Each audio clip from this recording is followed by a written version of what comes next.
கோவை அருகே பெண்ணை கொலை செய்து நகைகளை கொள்ளையடித்த இளைஞரை போலீசார் 24 மணி நேரத்தில் கைது செய்துள்ளதாக ஐஜி பவானீஸ்வரி தெரிவித்துள்ளார்.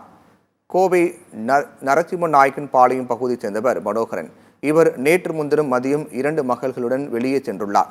மனைவி ரேணுகா மட்டும் வீட்டில் தனியாக இருந்துள்ளார். அப்போது மர்ம நபர் வீட்டுக்குள் புகுந்து ரேணுகாவை கொலை செய்து அவர் கழுத்தில் அணிந்திருந்த 3.5 பவுன் நகையை கொள்ளையடித்து சென்றார். பெரிய நாயக்கன் பாளையம் போலீசார் சிசிடிவி காட்சிகளை ஆய்வு செய்து மனோகரனின் பக்கத்து வீட்டில் வசிக்கும் சதீஷ் என்ற இளைஞரை கைது செய்தனர். கடன் சுமை அதிகமாக இருந்ததால் பக்கத்து வீட்டில் புகுந்து நகை திருட முயன்றதாகவும் ரேணுகா சத்தம் போட்டதால் வெட்டி கொலை செய்ததாகவும் அவர் போலீசில் தெரிவித்தார். இந்நிலையில் சம்பவ இடத்தை பார்வையிட்ட ஐஜி பவானீஸ்வரி பின்னர் செய்தியாளர்களை சந்தித்தார். அப்போது பேசிய அவர் சிசிடிவி காட்சிகள் உதவியுடன் குற்றவாளியை 24 மணி நேரத்தில் போலீசார் கைது செய்துள்ளதாக தெரிவித்தார்.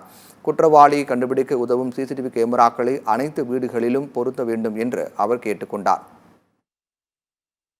ஒரு 6 டீம் ஃபார்ம் பண்ணார். எஸ்பி ஃபார்ம் பண்ணி உடனே எல்லா இடமும் சுற்றி எல்லாம் விசாரிச்சுட்டு இங்கே இருக்கிற சிசிடிவி, எதிர் வீட்டில் இருக்கிற சிசிடிவி கேமரா, அந்த ஃபுட்டேஜ் எல்லாம் பார்க்கும்போது திரும்பி இதில் இங்கே யாரெல்லாம் சஸ்பெக்ட்ஸ் இருப்பாங்க அப்படின்னு விசாரிச்சதுல இருந்து இப்போ இன்னைக்கே ஒரு 24 மணி நேரத்துல இருந்து எஸ்பி ஃபார்ம் பண்ண ஸ்பெஷல் டீம் கண்டுபிடிச்சிருக்காங்க அக்யூஸ்ட.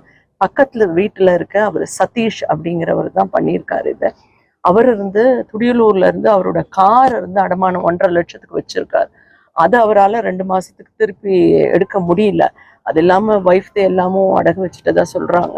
அதனால அவருக்கு பணம் தேவைப்பட்டிருக்கு. இந்த பண தேவைக்காக அந்த மாதிரி தனியா இருக்காங்க அப்படிங்கிறத பார்த்துட்டு உடனே போய் அவர் அந்த பின்பக்கமா இருக்கிற செவரு வழியா தான், முன்பக்கமா போல அவருக்கு அந்த சிசிடிவி தெரியும்ன்றதுனால அப்படியே குதிச்சு அந்த பக்கமா போயிருக்காரு. போயிட்டு ஒரு 8 மினிட்ஸ் தான் போய் அந்த மாவுல தலையில அடிச்சு அந்த மாவு விழுந்திருக்காங்க.